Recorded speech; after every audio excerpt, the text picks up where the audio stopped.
In this video, we're going to talk about the Cleartouch Snowflake application and software program that comes to your teacher station whenever you get your Cleartouch board installed in your classroom. So please keep in mind that for the purposes of this video that you will often see my mouse cursor pointing. Just please keep in mind that that would normally be my finger pointing on and touching on the Cleartouch screen itself. So for the purposes of this video, we are going to open up the Cleartouch Snowflake software on my teacher station.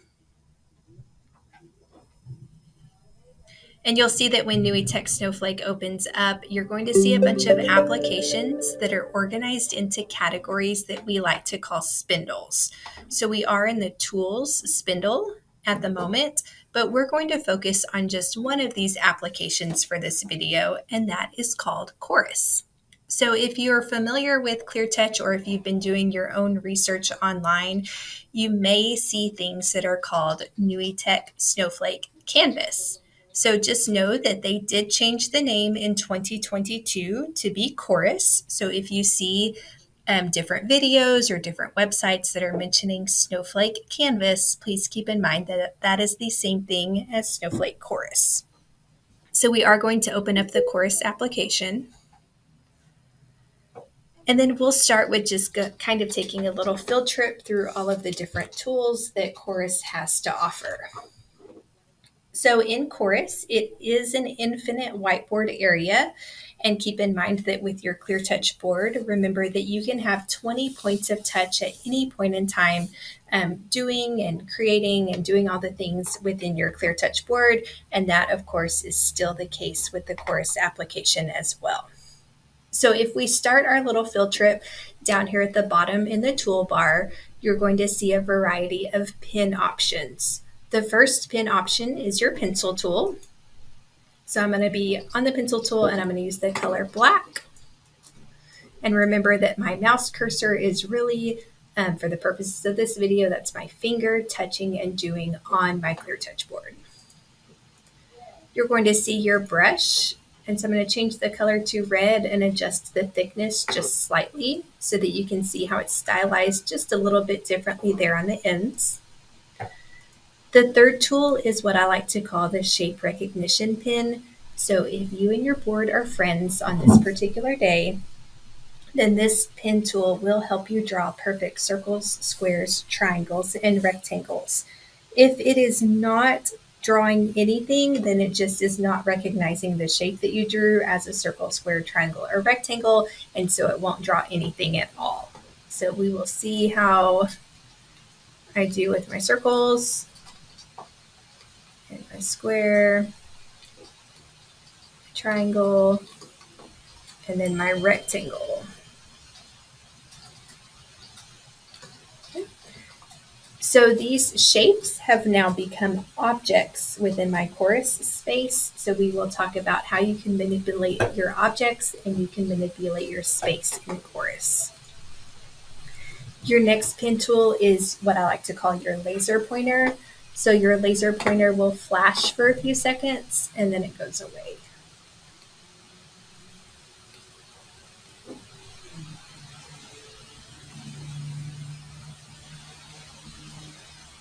And the next pen tool that you have is your highlighter. So your highlighter is fully transparent. And we will actually use this highlighter as we look into annotating on top of PDF documents in Chorus as well. You have a wide variety of colors to choose from within the Chorus application. But when it comes to erasing, you do have to activate the eraser button down here at the bottom. Just like the pen tools, you can change the thickness of your eraser by sliding the slide bar. And then you could use your hand to erase. You could erase a specific area. You could delete everything within the page. Or you could just delete the pen marks. So you do have options in your eraser tools as well. So the next tool is your crosshair tool. So this will allow you to move within the Chorus application. So if I wanted to move within my infinite amount of space, then I could take my finger and slide across, or I could slide up, or I could slide down, or any direction that I so choose. You can also move your objects within your space. Another great thing about the chorus application and the crosshair tool is you can make your space bigger by pinching in, or smaller by again pinching with your fingers. You can do the same thing with objects. So if I want to make that circle bigger, I'm going to pinch with my fingers to make that circle bigger. You can see where my two fingers are pointing by those little circles that you can see. And then I'm going to pinch together to make that smaller. So it gives you a lot of flexibility when you're moving within your chorus application. So it appears that I have lost my cursor now that I did activate the screen as a touch point. So just keep an eye out for those circular fingers so that you can see wherever I am clicking on the screen. You'll notice down here at the bottom that we're going to see an undo and redo button. So if you need an undo and redo button, then those are available to you. And I'm going to use my finger just to make us some new white space so that we can go ahead and pull in the www web browser. So this is a fully functional Google Chrome browser that is just a little bit more simplistic in design than the Google Chrome browser that you're used to using. You'll notice that this one does not have the extensions that you might have within your regular Google Chrome browser.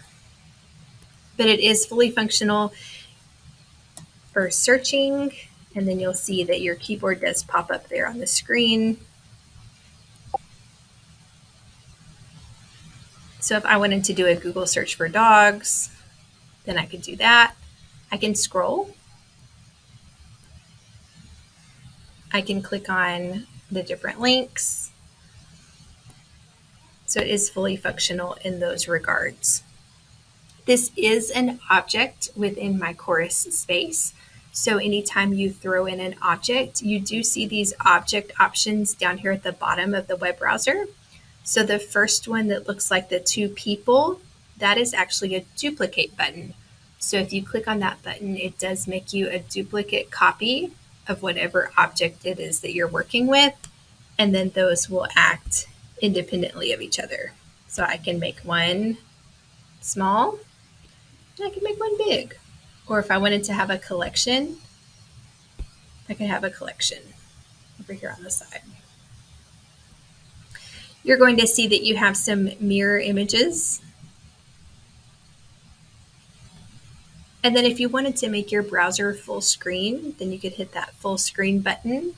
And then again, it's still fully functional in the sense that you can scroll, click on links, and then type within the search areas or other areas within the Google Chrome browser. If I wanted to write on top of that browser, I could write on top of the browser. And then if I needed to send that writing to the back, then I could hit the 3 lines with the arrow, and that will send the writing to the back. And you'll notice that my web browser did get a little bit crooked as I was manipulating my objects within my chorus space. So if that's something that bothers you, then you do have the tool that will straighten that browser back out for you. And then of course the trash can will delete the object. So again, I'm going to manipulate my space and give us some more blank space. I promise you I will show you how to find those objects that we have kind of thrown off to the side here at the end of this video when we look at the tools over there on the right-hand side of the course page.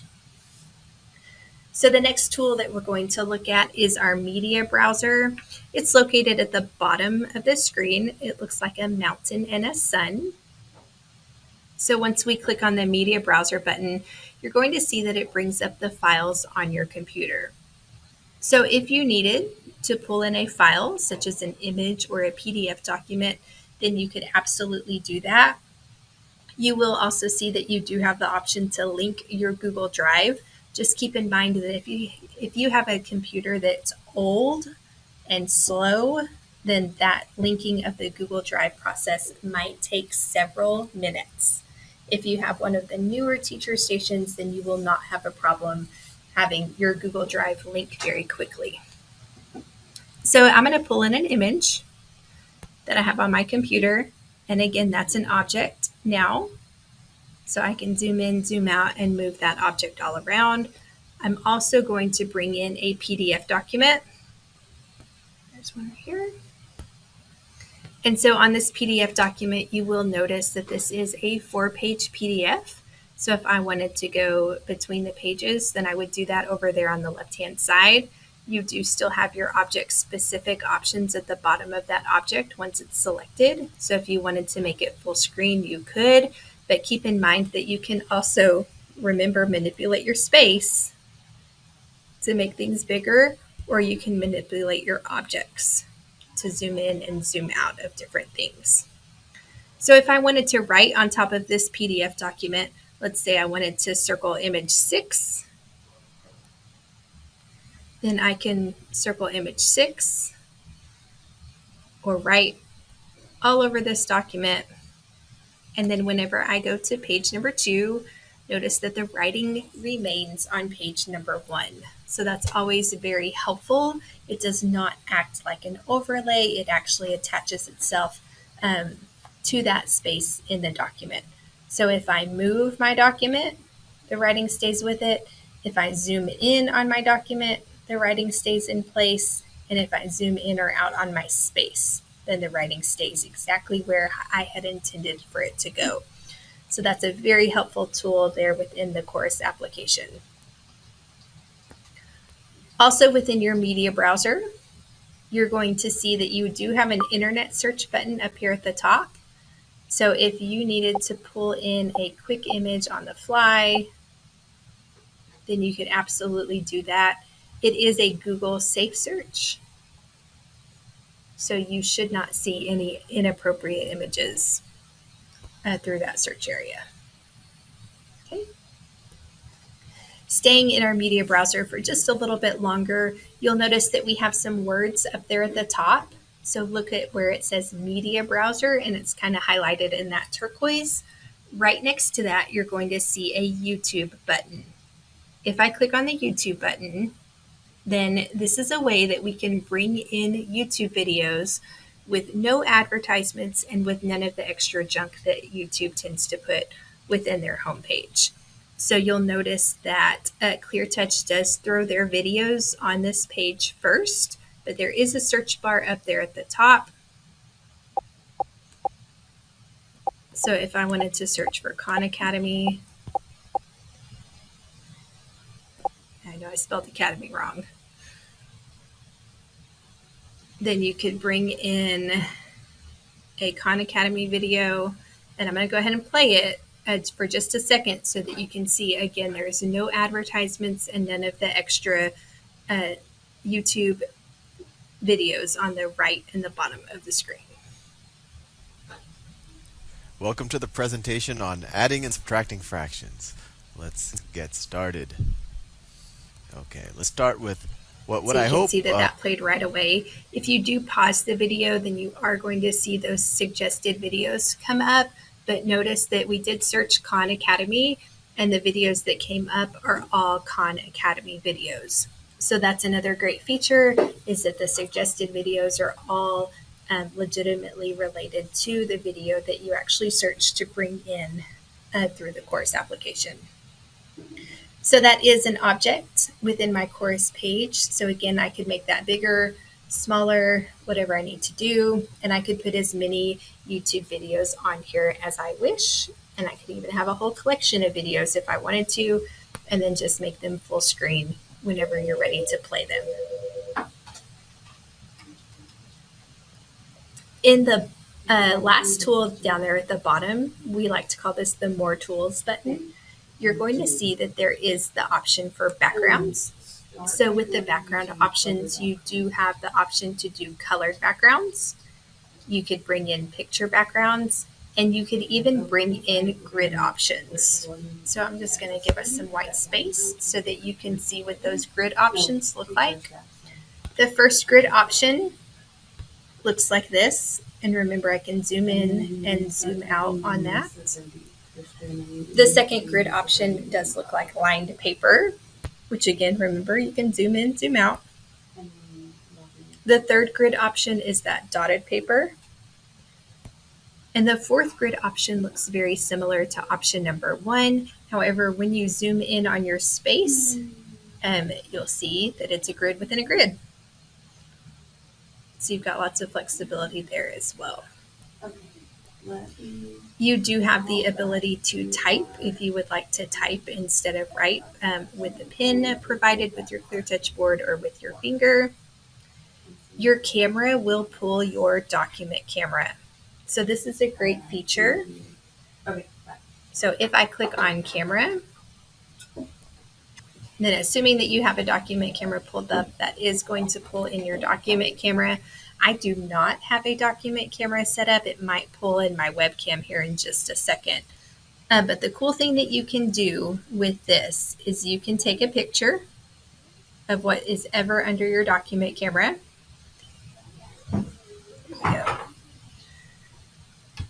And that creates you an image.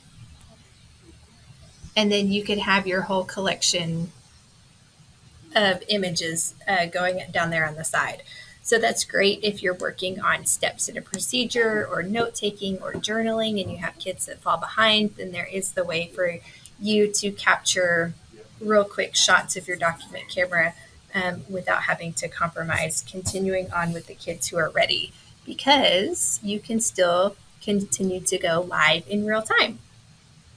So you've got lots of flexibility there.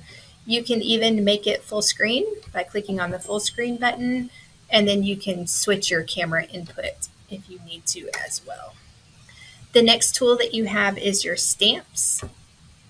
So if you wanted to stamp things, you could stamp things.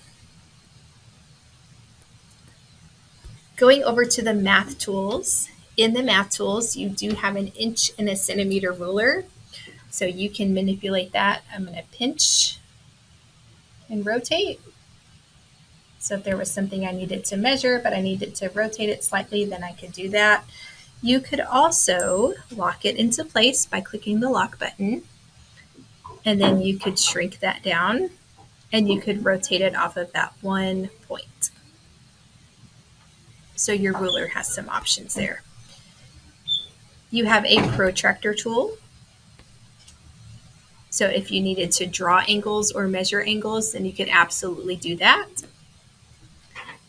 You have a compass. You have a set square. And then I'm going to manipulate and turn some of these off just to give us some more space for the graph. On the graph, notice that if I turn the graph grid on, then that gives you those great quadrants with the grid lines on there. So you could definitely use your pen tool if you wanted to do some graphing there. But I also want to bring to attention, especially to our middle school and high school teachers, that notice where my cursor is flashing, where I can input. I can only input for Y. So keep that in mind, middle school and high school math teachers. But you can absolutely use this to plot and do all of your graphing needs from that. Continuing on with the more tools options, you do have your shape options. So this will let you draw those perfect shapes without having to use that shape recognition pin. So it's a more surefire way of getting those shapes drawn on there perfectly. You do have arrows and line tools as well.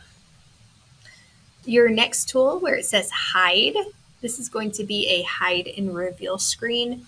So think of it like a big black rectangle, which you can manipulate to chunk information or to hide and reveal things for your kiddos. So you can manipulate your big black rectangle however it is that you need to hide and reveal or chunk information. Now going over to the right-hand side of our screen, you're going to see a plus sign. So the plus sign will add a page to your course page. The button below it with the 2 pages and the arrow, that will actually duplicate a page. So if I wanted to duplicate page number 1, I could hit that button and then I would have a copy of that page, which could be great if you like to function within pages and you want each class to have its own page to work in. You move between your pages by clicking on the arrows. There is a trash can where you can delete a page. And then one of my most favorite things of all time is this button right here with the magnifying glass and the square.